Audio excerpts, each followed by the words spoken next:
the distress that we were feeling about not being able to do our jobs has a name, and it was called moral distress. And one of the things that we talk about is that one of the myths of moral distress is isolation, that you're the only one that feels that way. And I think that's another reason we really believe in community, is for people to recognize you're not the only person who feels that way. You're not the only person who feels grief when patients die, or who feels angry when things happen, or also who wants to celebrate and rejoice with patients when good things happen. Like, those things are not just you.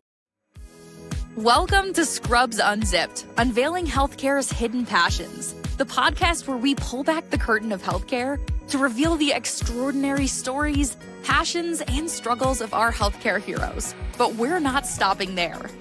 In each episode, we'll introduce you to doctors, nurses, therapists, and more who don't just wear scrubs. They have lives, dreams, and a burning desire to make a difference. And your host, a dedicated respiratory therapist, leads the way. So get ready to be inspired, informed, and uplifted as we celebrate the unsung heroes of healthcare, the passions that drive them, and explore ways to reshape the future of healthcare. Welcome to Scrubs Unzipped. Hello, this is Amber from Scrubs Unzipped, and today I have a very special guest with me. Her name is Dr. Anu. Hi, Anu. How are you?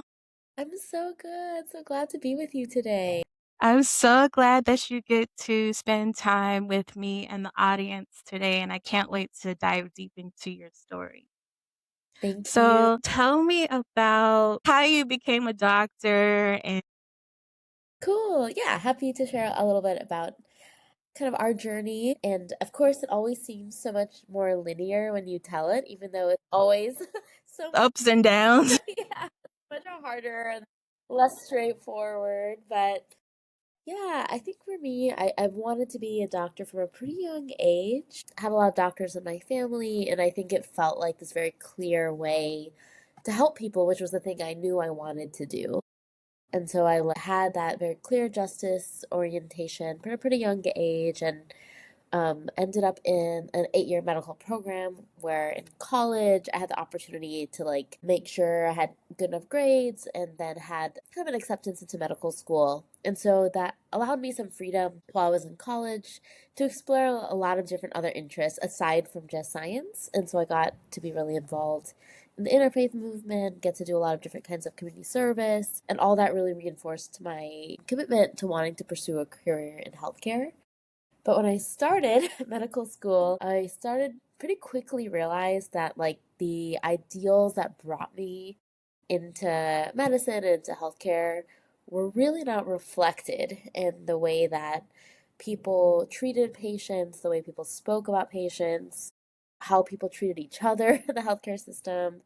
And so I think by the end of my time in medical school, I was like, I'm not totally sure how I'm going to navigate this career. And I had studied public health and kind of went into my residency training with a decision to do pediatrics because I felt like it lent itself really well to preventative medicine and community health. And I also was like, okay, I think there's a version of this where I get to still take care of patients, but also really think about community.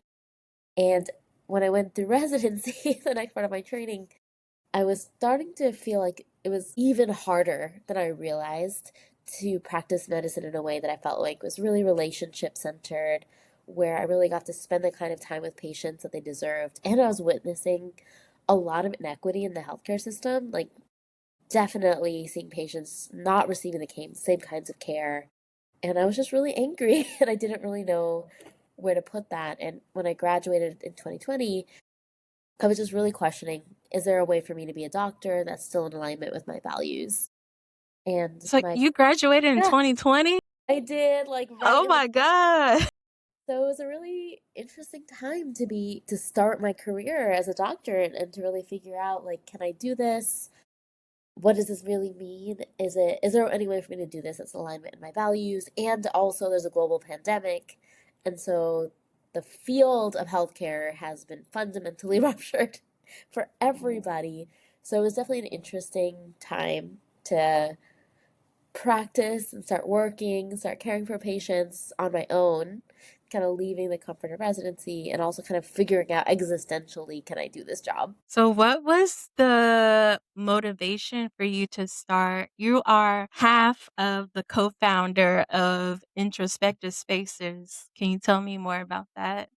Yeah, so Laura, my co-founder, and I have been friends for a long, long time, and we both were friends long before our healthcare roles. And what really brought us together, even though we come from very different backgrounds, is that we had this shared commitment to justice and a shared commitment to our own spiritual backgrounds, even though they were very different from each other. And when I was graduating residency and Laura had just had her first child, we were both in this period of time where we were trying to figure out, like, what does it mean for us to be a healthcare worker? Because I think we are both feeling that sense of disillusionment.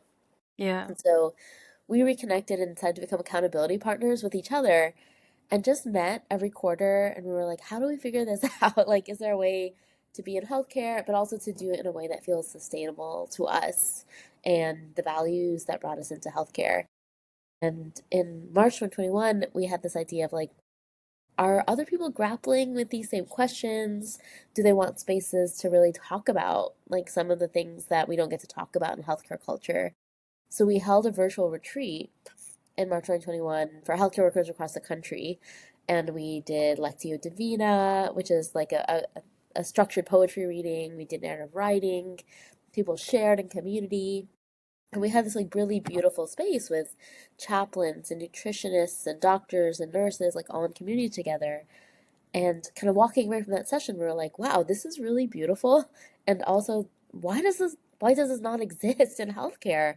And so from that, we're like, I think we're gonna try to start this. And so that was kind of our founding of Introspective Spaces in about April, May 2021, and we'll be around 5 years in Wow. May, which is really crazy. Congratulations. Thank you. Thank you.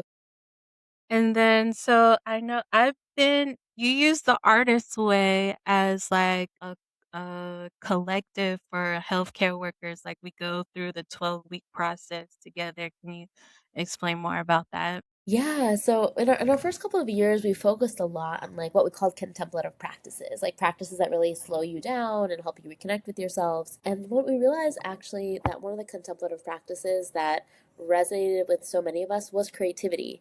That creativity was a really beautiful way to help us reconnect with ourselves, to build community, and also as a tool for healthcare workers to like find ways to express and process some of the things that we witness that are really, really difficult to put into words. And I guess it was now about 2 years ago, Laura, after her having her second child, was doing the artist way herself with some of her friends and was like, I wonder if healthcare workers would want to do this.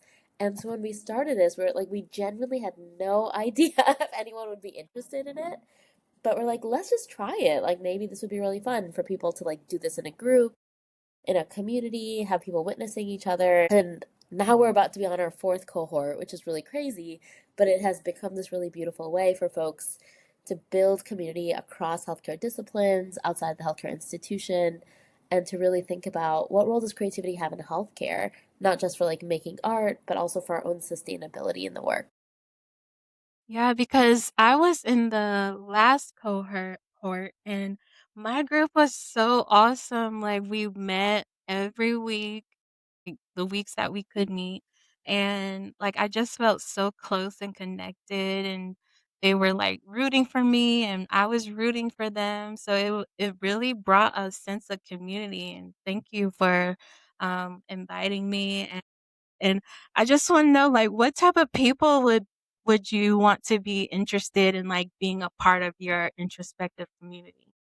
Thank you so much. I think that's such a good question. First to say, I'm so grateful you joined us because I feel like for every single person who does this, when you know that it feels so vulnerable to join a community of people that you don't know yet and to be willing to be in creative community. So again, thank you for being willing to Well take that jump. And I think we hope that this community is a place for people who are really looking to like connect with other healthcare workers who are also really thinking about what does it mean to be in healthcare in a way that is sustainable, that allows us to honor our own well-being, to think about how we can care for patients the best that we can, and who are really looking for ways to reconnect with themselves as well. And so I think for anyone who has a creative practice that they put on the wayside for or the back burner for many, many who is ready to say, like, oh, I think that part of my identity matters, and I'm ready to commit some time to for joy and play and delight in all the ways that I focus on productivity too.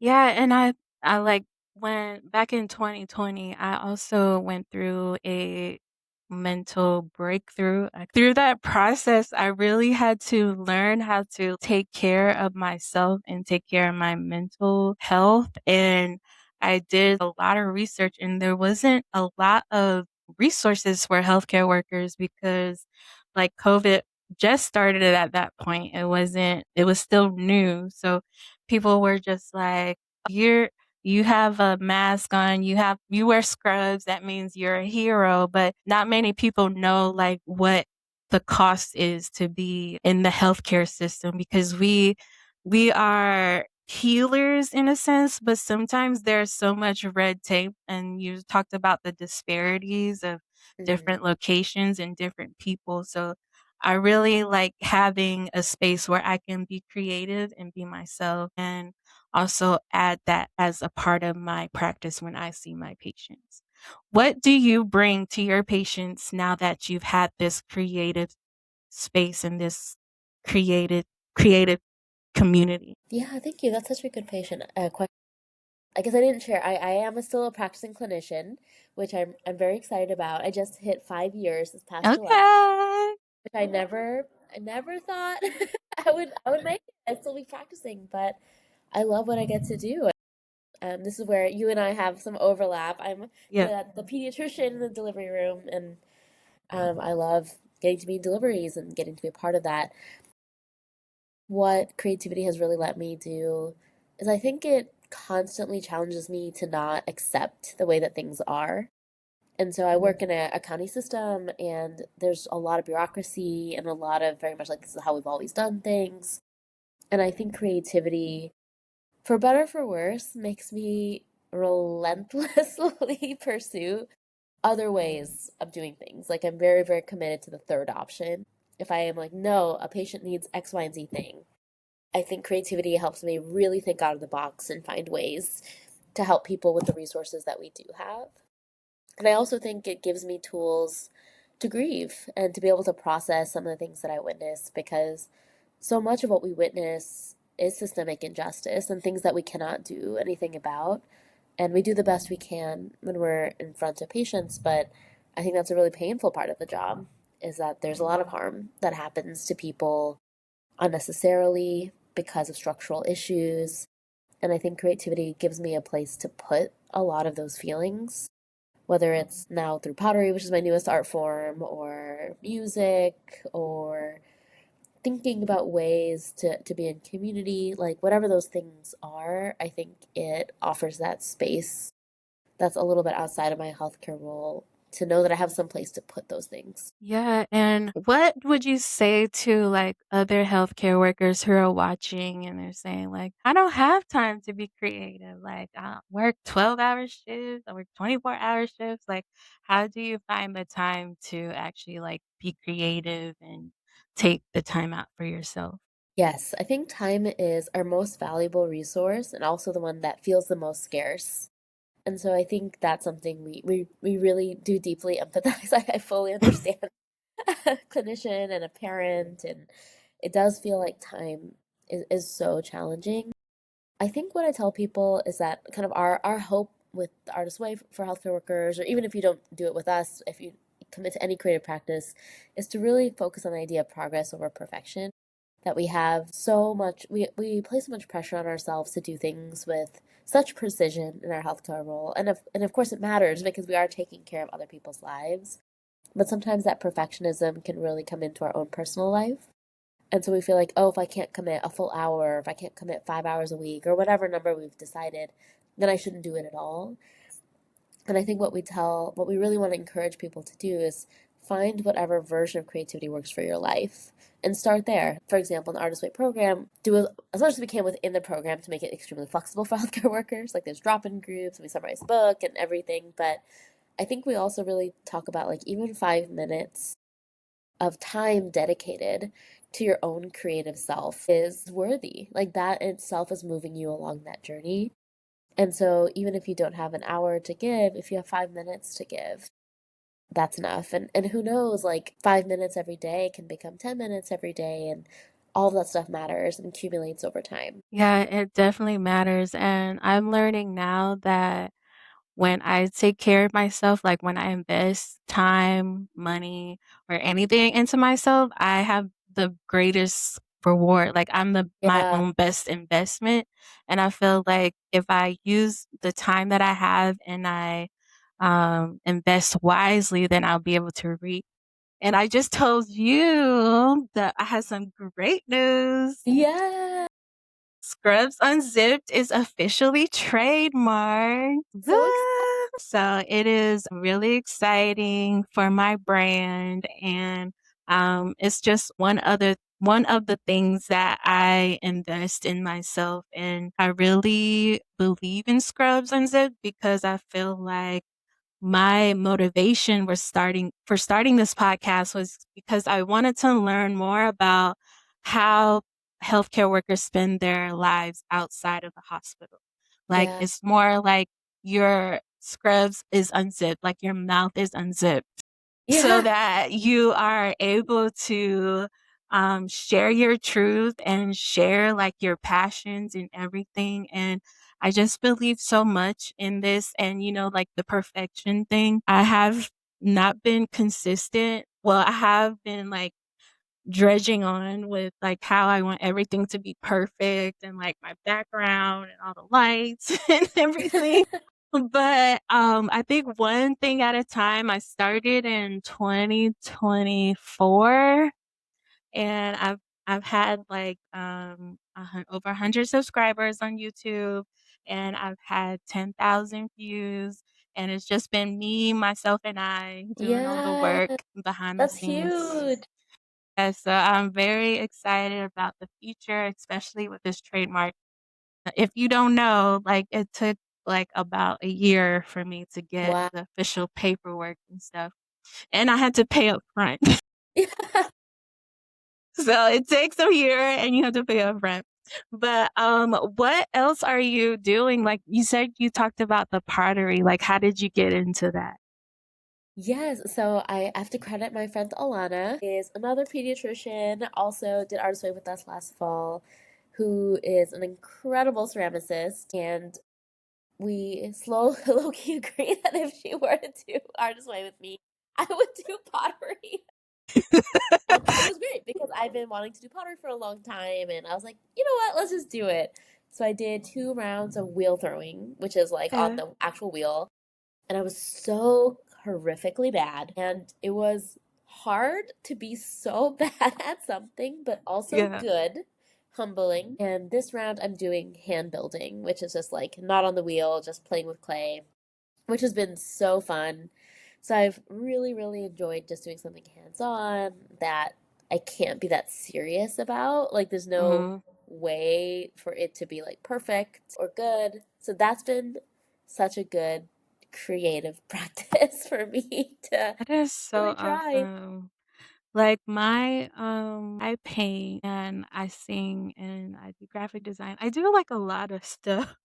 So Yeah. like this past week, like last week, I went and did karaoke. So that was my artist date. Like I still do artist dates Uh, even though we're not in the cohort right now, but I love doing artist dates because it kind of gives me a break of like real life and reality yeah. because I get to do something that I want to do and then I get to meet people in the same space that are similar interests to me. Yeah. And I feel like since like now, like we need to build more community.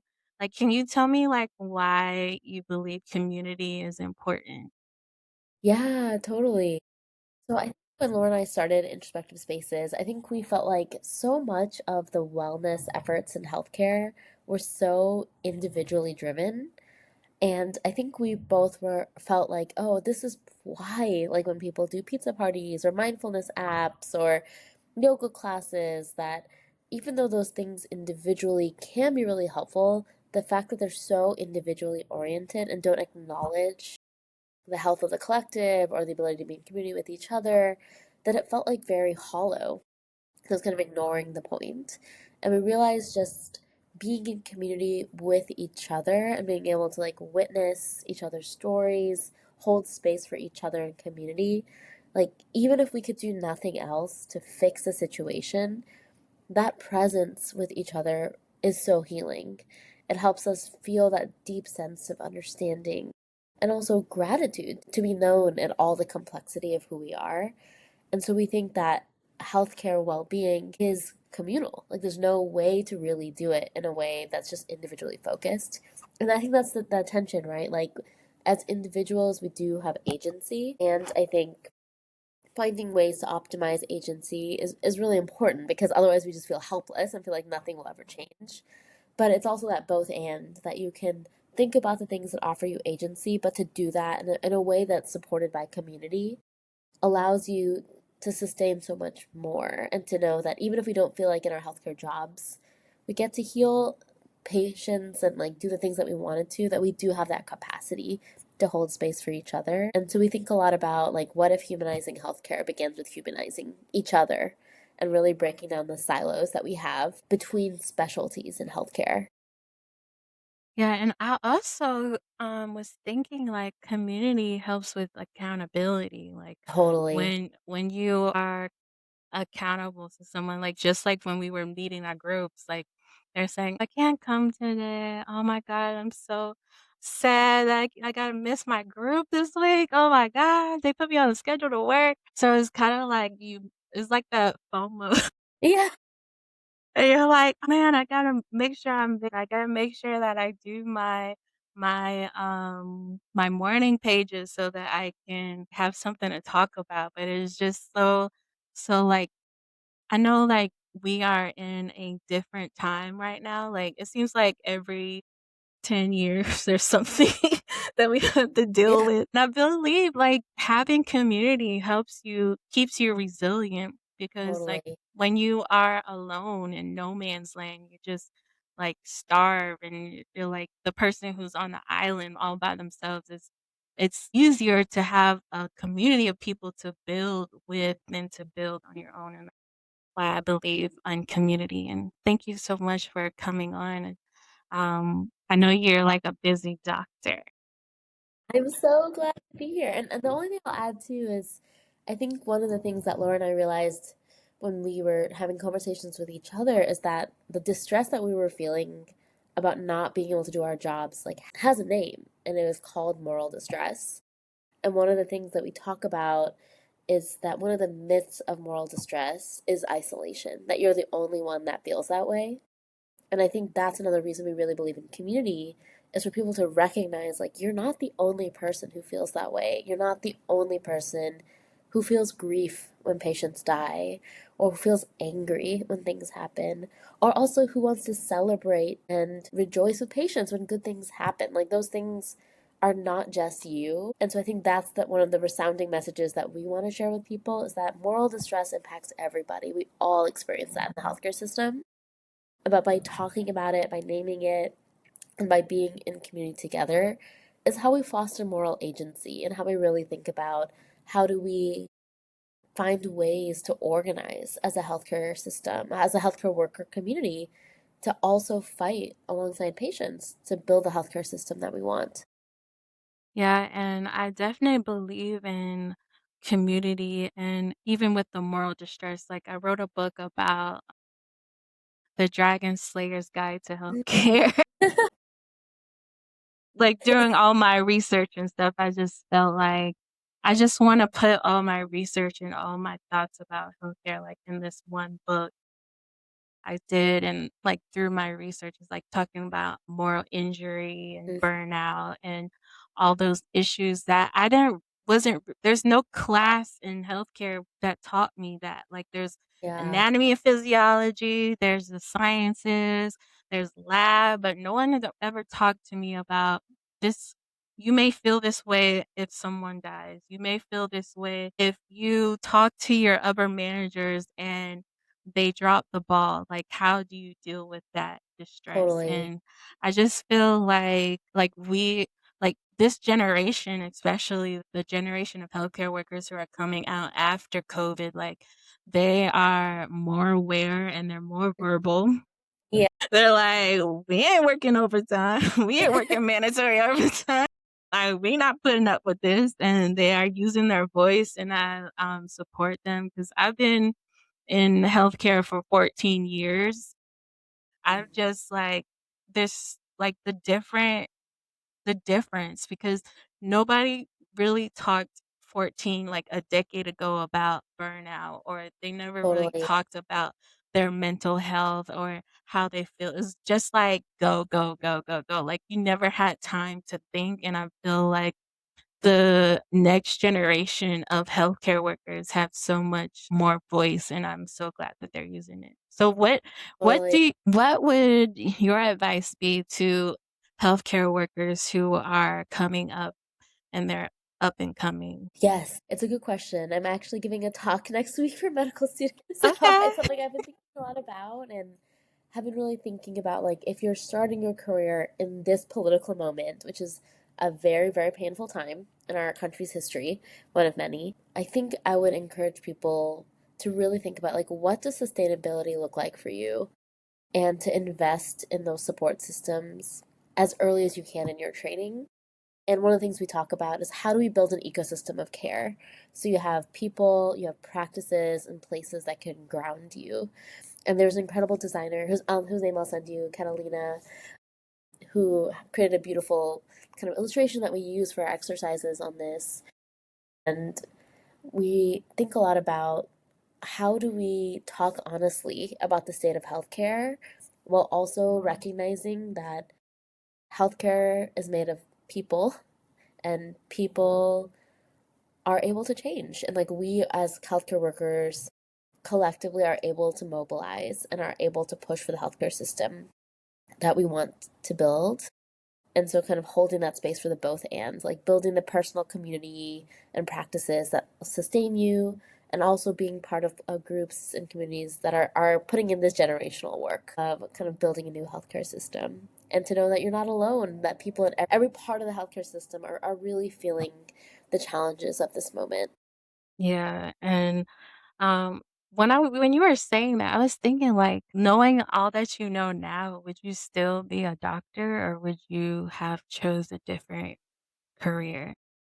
Yeah, it's a good question. I think I'm not a person prone to regret, so I think I wouldn't have chosen a different path because I think I wouldn't, I just would be a very different person ultimately. Like, I wouldn't have started Introspective Spaces. Like, I wouldn't be getting to do my vocational work, like the work that I feel like I'm really meant to do, if I didn't have what were mainly very painful experience through much of my medical training. And I get to still be a doctor and get to be with people in these really vulnerable, beautiful moments of their life. And so I'm grateful for that, even with all of the sorrow and pain that comes with it. I know. It's kinda like a catch-22 because it's like, I do good work, and then I have, like, this mental, like, battle, like, Totally. between the both, and what has helped for me is the different patient population. So, I have worked with adults, and I have worked with children and babies, so it's like if I want to change my patient population, I can. And I don't know about Yeah, you. You like the children? I do. I am pretty committed. So how did you know you wanted to specifically be a pediatrician, like for the kids? I mean, it took me a long time to decide. I did a research year in medical school and just did a lot of different things in that year. But I was really interested in a lot of dimensions of pediatrics because of how much it overlapped with public health. And I actually found taking care of adults like in some ways sadder because I think I felt like the way that people talked about and treated adults was with so much less empathy than I think the way that we take care of children. And I think there's much challenge, I think, in the world of pediatrics. But I also think it's really beautiful to be able to accompany people in that phase of their life. And also, I think I found the part of pediatrics in the same ways, like I can't change the population I work with, but I feel like I Yeah. have ability to like think about like is there a sector with which Yeah. I feel like I can do the most good and also find the right balance with trying to be the kind of doctor I want to be when I go to work.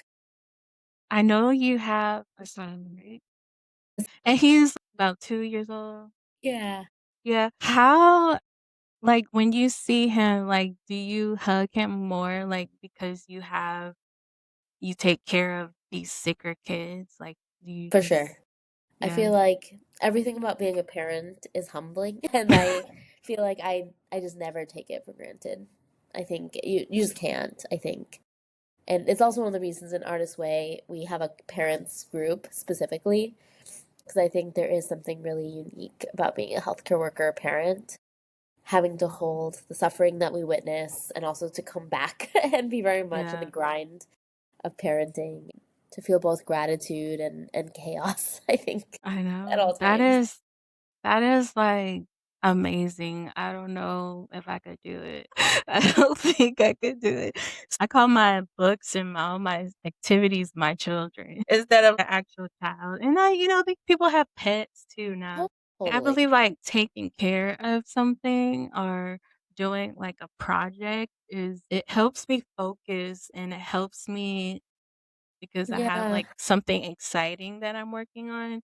I have different aspects of my life because I get bored a lot and I do a lot of things. So, like, when I'm bored with this project, I can move to another project and then I just go around. So, like, what other projects are you working on right now? Yeah, thank you. We're always dabbling with a lot of different things. I think one other fun project with Introspective Spaces is we are starting a book club called the Kindred Spirits Healthcare Book Club, which is fun. I think we've wanted to do a book club for a long time because we love to read. We know a lot of people who love to read, and so we're in the pilot phase right now, and it officially opens in April. But right now we're trying it out with Bell Hooks, All About Love, and Okay. next quarter we'll be reading Emergent Strategy by Adrienne Marie Brown, and it's been really fun. We had our first book club meeting last month, and we got a lot of book recommendations because we Okay. all Are bring these, like, nonfiction books or are they fiction books? they're all nonfiction. But nonfiction. Okay, okay, okay. Okay, I'll probably join the book club too Yeah, this year. it's a lot of fun. It's been a nice community. We've just been experimenting with that, and yeah, we just have some different projects trying to figure out other ways to support the healthcare worker community, just workshops and retreats and helping people find ways to kind of hold the grief and anger of this moment in a way that feels healthy and is in community. Yeah. Well, thank you so much, Dr. New, for being with me. My last question is how can my community support you? Thank you. Such a sweet, thoughtful question.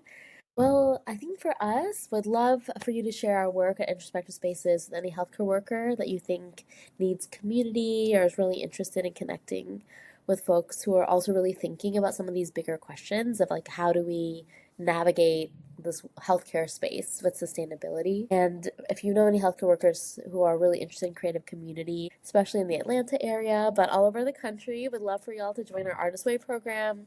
Registration ends February 28th, and we're starting on March 9th, and that'll be a weekly virtual meeting with the Healthcare Accountability Group, and each person commits to their own type of like journaling practice and an artist date that Anne-Marie shared, which is a commitment to centering joy and play in your life for whatever period of time that you have. So we'd love to have you.